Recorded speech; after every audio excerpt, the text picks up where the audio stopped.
Hi, everyone. Back with another angel story. Still living in Texas. Still not following God. I'm working for a small video production company in Texas City, Texas. I live in downtown Houston at the time. So I'm driving 45 minutes to work every day. And this particular day was a Friday. It was payday. I did not pay attention to the amount of gas I had in my car. So I'm going to leave the office that Friday afternoon. I'm excited. It's Friday. It's payday. Woo! So I'm heading down Highway 45 and again, not paying attention to my gas tank. And all of a sudden, my car goes, I ran out of gas on a busy Friday afternoon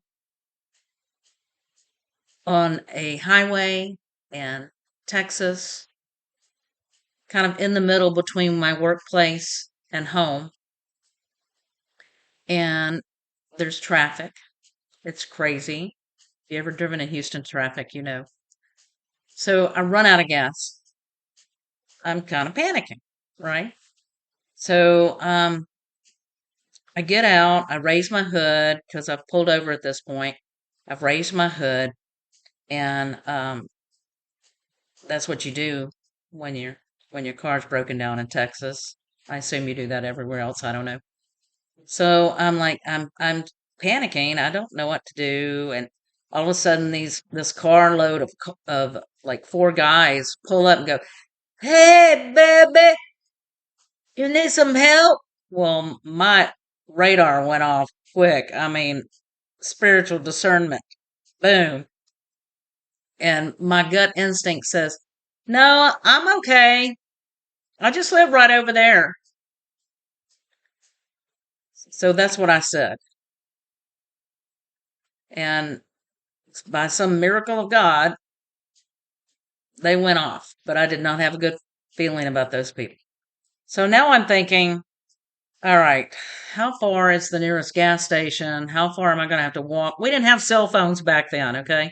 I got to call somebody to come help me.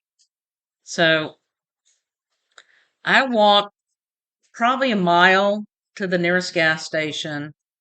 Thank God I had quarters on me back then. That's all it cost. And there was a payphone. So I called my friend Donna. Thank you, Donna. Donna came to my rescue. No problem. She gets there. She brings a gas can, so we can fill it up. We put gas in the gas can at the gas station where she picked me up, and we're about to head back to my car. Well, all of a sudden, this very nice, pleasantly dressed young man walks up and he says, "Hey, I overheard your conversation. It sounds like you need some help." And Donna and I look at each other, and I said, "Yeah, yeah. My car ran out of gas down on 45, about a mile from here." And he says, "Well, I just hopped off this bus from the airport, and I'll come help you with your situation if you can give me a ride to my parents' house. They don't know I'm coming, and they're at the hospital because my dad's in bad shape at the hospital, so nobody's answering the house phone." Again, no cell phones back then. Okay. So I said, "Okay, I can do that." And Donna's, a little more weary than I am, but I got a good feeling about this guy. So then he introduces himself, Jesse Christensen. Now that didn't mean anything to me at the time. Now it does. And hey, I'm Rose. Nice to meet you. And he says, "Okay, we all hop into Donna's car, and she takes us back to the where my car is, right?" And we get out, and he says, "Look, this type of car, you got to open up the carburetor and put a little gas in the carburetor. I'm not a mechanic, so I don't know. He says, you got to put a little gas in the carburetor to get your car started again. So we're going to do that first, and then we'll put the rest of this gas in your tank. And I said, okay. So we're all over there under my hood, and we're taking this off, and we're pouring the gas, and then he walks around, he puts the gas in my gas tank in the back. And while he's doing that, he comes back, and he's back under the hood with us, and we're all three standing there under the hood. And all of a sudden, another car comes up, and they're like, "Hey, baby," you know how guys do. Ugh, I don't. There's a term for it. I don't know what it's catcalls or something. Don't do that, guys. It's rude. Anyway, Mr. Jesse Christensen lifts up his head from under that hood and gives them a look, and they went and took off. Like, scared the bejesus out of them. Weird, right? Weird. So, telling the truth here, y'all. And so we get the car cranked, and we're satisfied. The car cranks right up, no problem. He hops in my car. My friend Donna, because she's a good friend, she follows me. And I proceed to drive Jesse Christensen to his parents' home. Okay. So all the way there, this man is witnessing to me.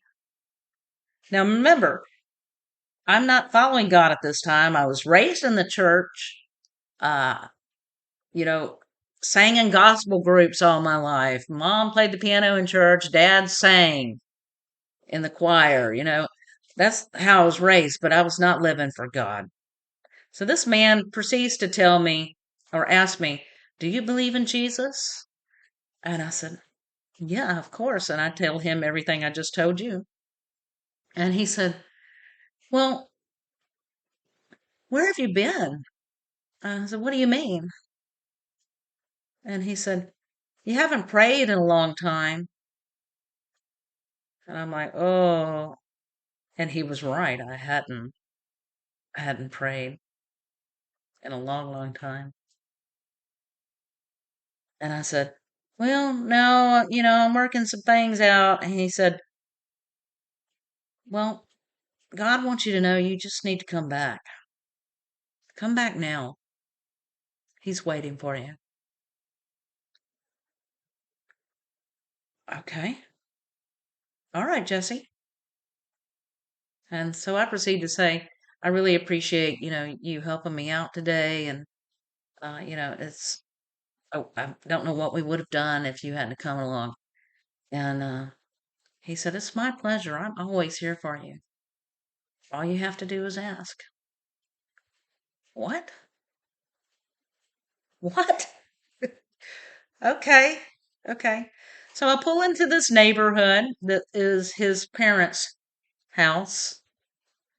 And he says, "I'm going to have to go around the back